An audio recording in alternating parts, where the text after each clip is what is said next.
Mga kabayan, panoorin natin ang naging pahayag ni na Attorney Harold Respicio at Attorney Manuelito Luna hinggil sa inihaing petisyon sa Korte Suprema laban kay Senate President Vicente Tito Soto III. Kanilang inihain kasama ang iba pang complainants ang petisyong indirect contempt kontra kay Senator Soto III dahil sa mga komento nito sa impeachment ruling ng Korte Suprema. Criticize niya yung decision ng Supreme Court, in-intimidate niya yung Supreme Court, pinuli niya yung Supreme Court at sinabi baka palitan yung mga laman ng Supreme Court. Yun din ang sinabi ni Senator Tito Soto dito, magchat-chat tayo at palitan natin yung laman ng Supreme Court. Kaya mataas ang tiwala namin sa case na ito dahil merong precedent na lolo niya pa at kung ano ang ginawa ng lolo niya dati, yun din ang ginawa niya ngayon.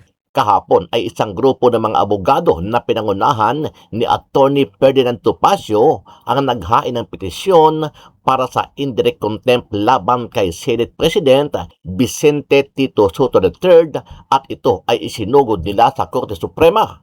Nag-ugat ang petisyon sa mga naging pahayag ni Soto laban sa naging desisyon ng Korte Suprema kaugnay ng kasong impeachment laban kay Vice President Sara Duterte. Ayon kay Atty. Topacio, hindi na tama ang ginagawang asal ni Soto, lalo't isa siya sa pinakamataas na leader ng Senado at pinagkakatiwalaan ng bawat Pilipino. Para sa amin po, hindi na po ito tama, lalong-lalo na sa isang tao na siya po ang pinuno ng upper chamber ng ating Kongreso.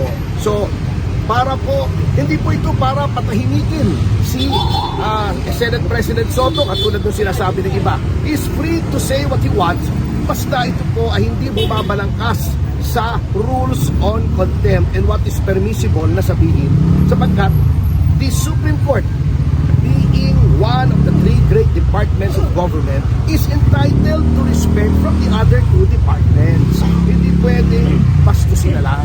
Ano ang masasabi mo dito, kabayan?